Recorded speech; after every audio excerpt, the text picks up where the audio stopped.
Hello everyone and welcome to the talk Firmware Insider Bluetooth Randomness is Mostly Random.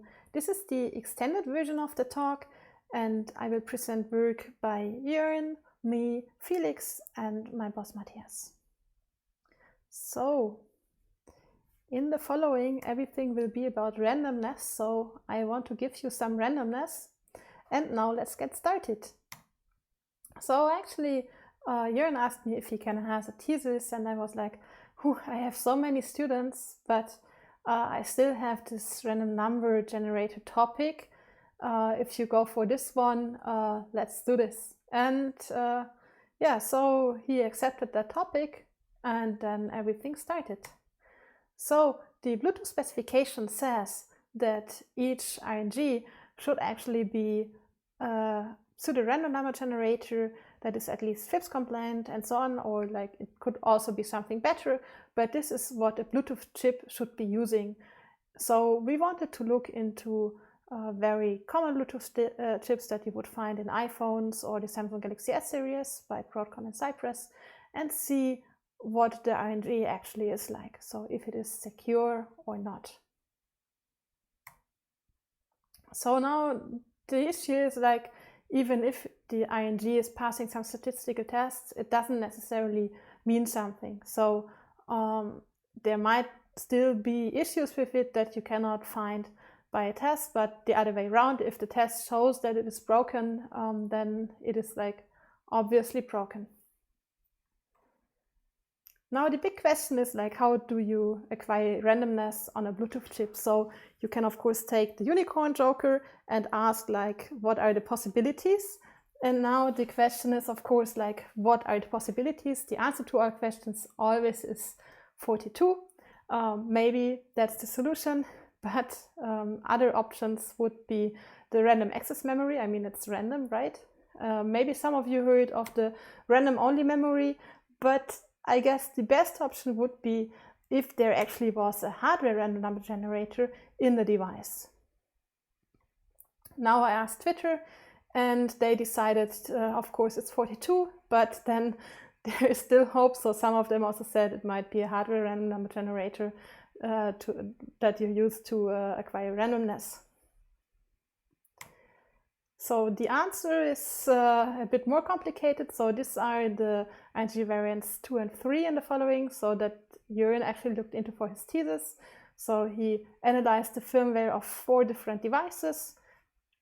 And you can see that this goes over 6 years of firmware, so build dates of the firmware. And there are 2 variants. There is an older variant and a newer variant.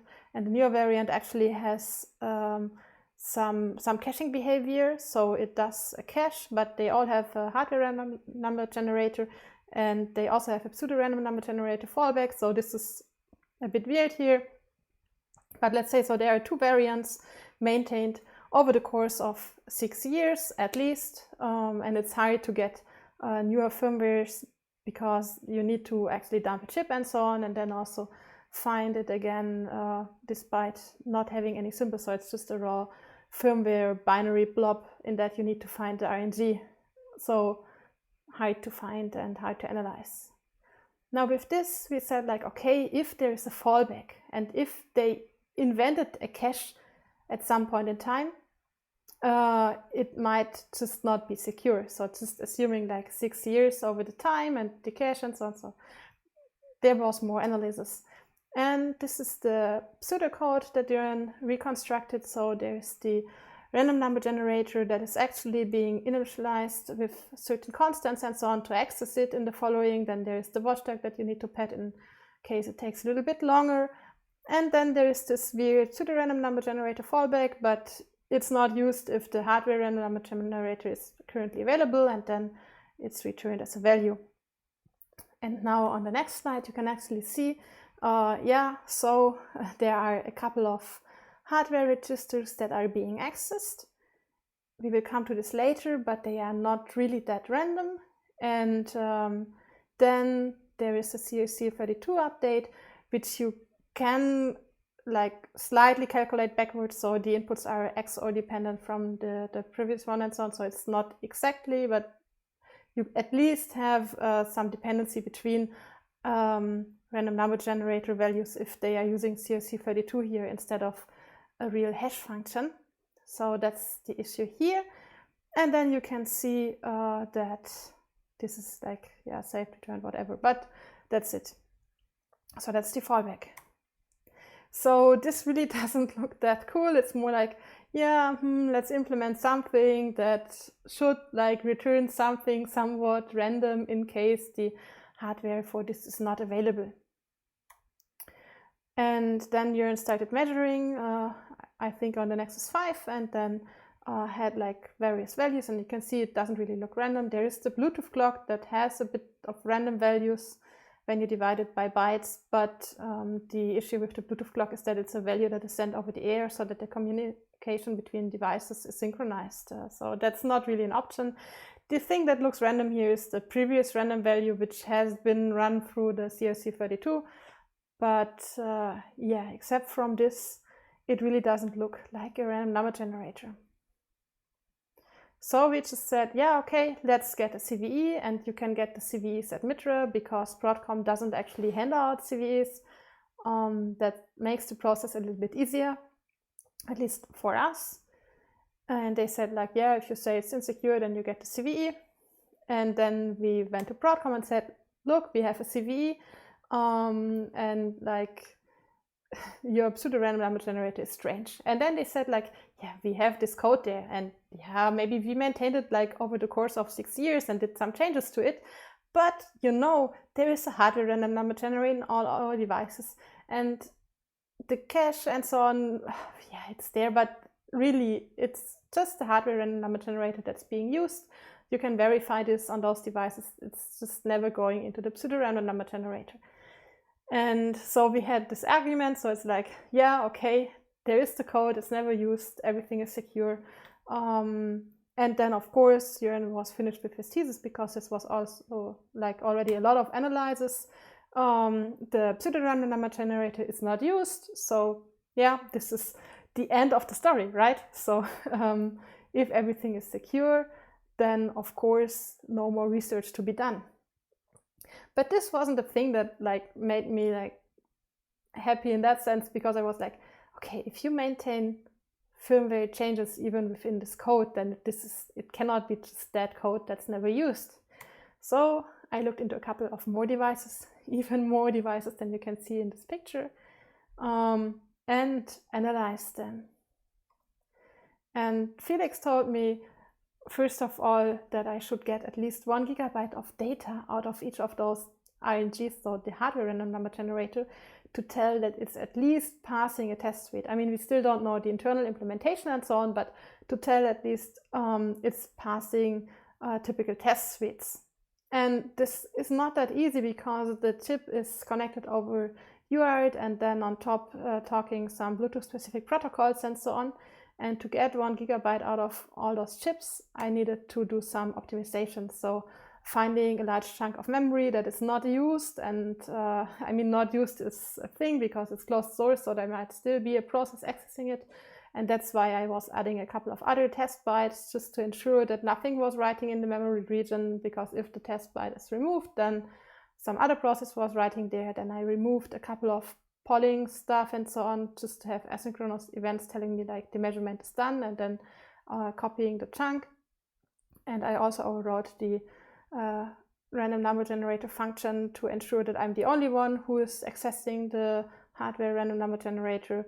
And then there are also a couple of issues on the firmware itself when you want to execute code snippets. So this is also stuff that I fixed on the chips to get it running. And then with all the optimizations, I finally could upload the stuff into the cloud. And then it was pretty funny because I was like logged out from my account, as you can see here. And because it's like a suspicious action if you upload gigabytes of weird data into your cloud. And Felix told me like, next time when I do this, I should not call it random numbers 1, 2, 3, 4, 5, but actually encrypted backup. So I will do this, and then yeah, nobody will ask questions. And I might even get another person backupping my encrypted backup, who knows. So these are the results. You can see from some devices we even extracted more than a gigabyte, and they all passed the dihedral test suite. Now the thing is that some of the older chips are a bit, it's harder to program them because we don't really understand the patching mechanism on those, and the newer chips have some security measurements that make it harder to patch them. So the issue with the security measures here is that like it's hard to then execute code without getting into some validation issues. So the reason here is then we just check that the hardware random number generator is actually being accessed and changing the value if you access it. And now there might be even more firmware variants, because now I've just been talking about the variant 2 and 3, which means that, well, actually you need to extract the firmware from the ROMs, and that's something that we can do with our internal Blue test suite. And then the next issue is, well, there's bindiff, but it only finds 6% of the matches if you take the firmware from a Nexus 5 with no symbols, because IDA Pro already fails at detecting functions if you don't have symbols, and then bindiff fails in return. So everything is like really weird here, and then there are also tools for finding functions that are too aggressive. So we also built our own tool here to do some of the diffing if you ever encounter such a problem. For the random number generator, I also did a lot of manual diffing, because what is pretty easy there is those constants that are used to initialize the hardware random number generator, this 20, FFFFF, and so on, is something that you can easily spot across the firmware. And also CRC32 is using some constants that you can spot in the firmware. It's still some work, of course, but with this kind of tooling you can identify those the changes in the random number generator code over time. Now the oldest variant is a bit different because it's not even using CRC32, it's just using some XOR on the clock and so on. So it's like a really simple one, but this one is used in devices that are older than 10 years, and so you wouldn't actually report this, because like if you report issues in hardware that is like older than 10 years or 10 years, then the manufacturer says like, yeah, but they don't get any security updates anymore. There are a couple of other attacks against Bluetooth encryption on those old chips. It really doesn't make any sense to report it. Then there are even more chips of the variants 2 and 3, so the ones that Jörn found. Especially the variant number 2 has been used in a lot of devices, which is the one that has the fallback but without cache. And then there is variant number 5, and variant number 5 is a new one where they actually removed this fallback and have an asynchronous cache. Also, the hardware random number generator is now using one additional register, and as you can see, these are the newest devices, so the chip date is always a little bit behind because the firmware is put on the ROM and then the device needs to be produced and so on. So it's like at least a year older than the device, which means this is really the newest variant that you could find in the Broadcom firmware. For those who can count, there was one missing variant, and this is the variant number 4. So there are chips that somehow are missing the code for this random number generator. So this one was completely missing the code for accessing the HRNG, and it just was accessing this pseudo random number generator as an only option, no cache, nothing. So this was a bit weird. And then I found this and reported this to Samsung and also Broadcom and Broadcom's customers, because Broadcom said like, yeah, it's not relevant, the bug, because you always use the hardware random number generator, but in this chip they obviously didn't. And then what happened next was that, except from like all those fixes that we also got mentioned suddenly in the iOS 13.5 updates, because I mean I tested a couple of iPhones and MacBooks and so on, but not each and every device.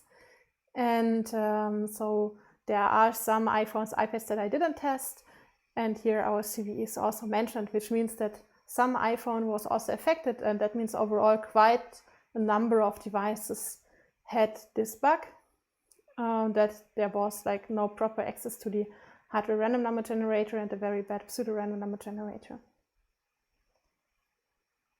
Now let's talk a little bit about the inputs in the variant number 4. So why is it even a bad one and how bad is it?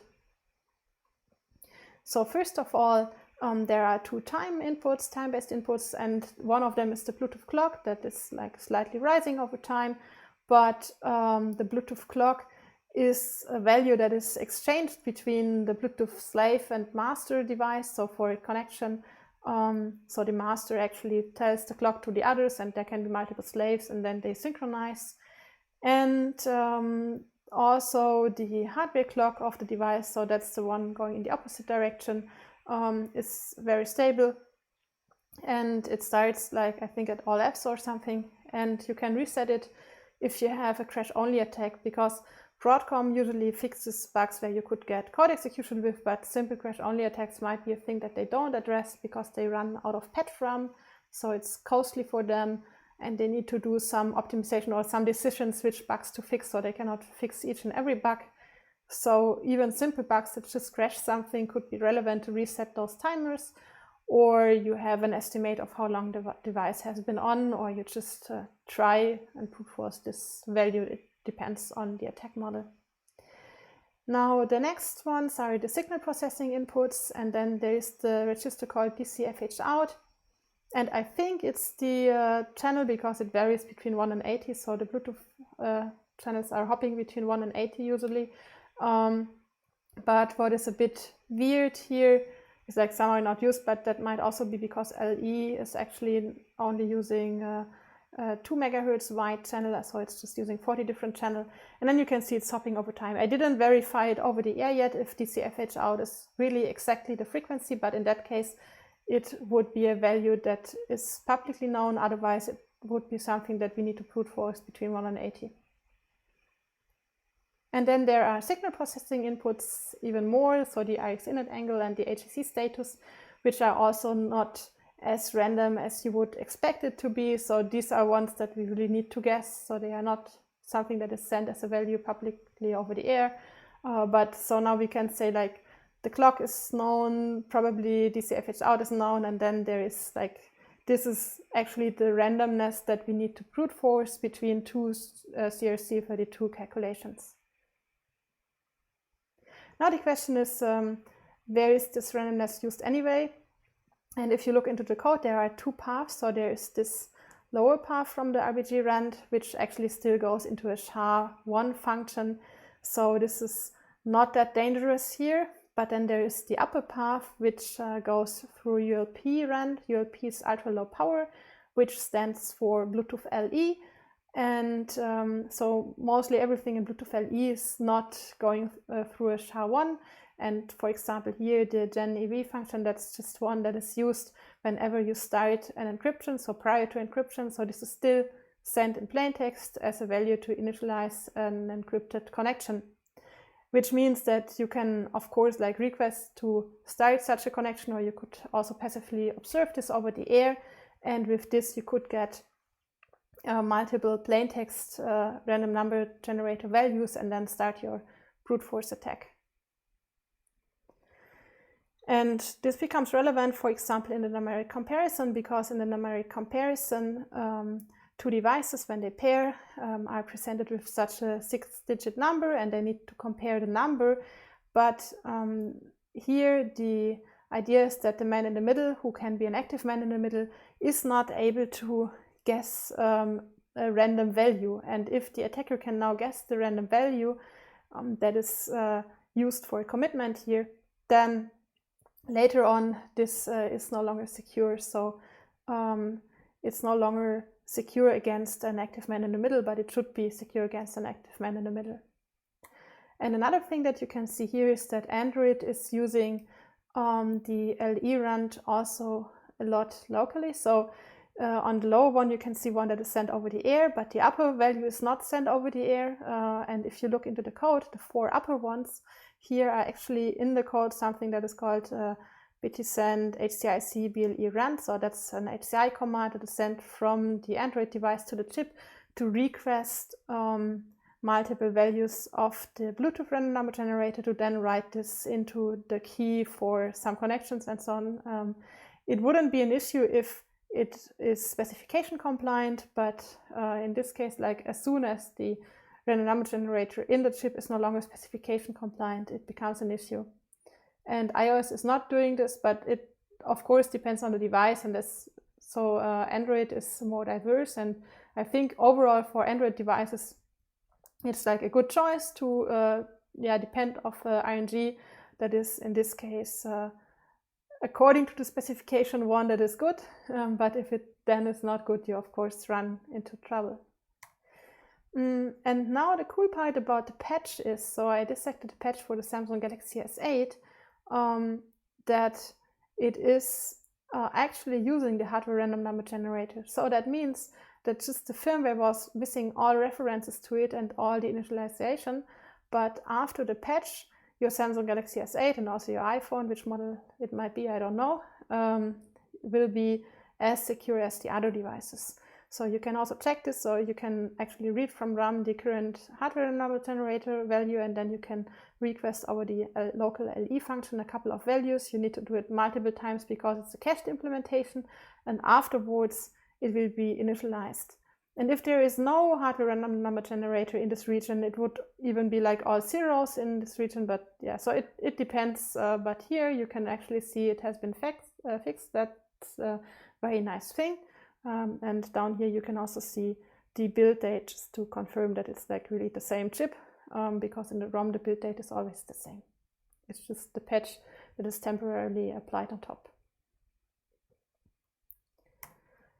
Now, during the responsible disclosure, there was one more funny thing that happened, because Samsung said, like, can we actually tell Qualcomm, because we don't know how it looks in their chips, like what is their solution to get random numbers? And then we were like, yeah, I mean, of course you can ask them. I mean, we cannot ask them ourselves because it's really a different chip, and Samsung has probably an NDA with Qualcomm, so they might get an honest answer, but why should Qualcomm answer to us if their RNG is secure or insecure?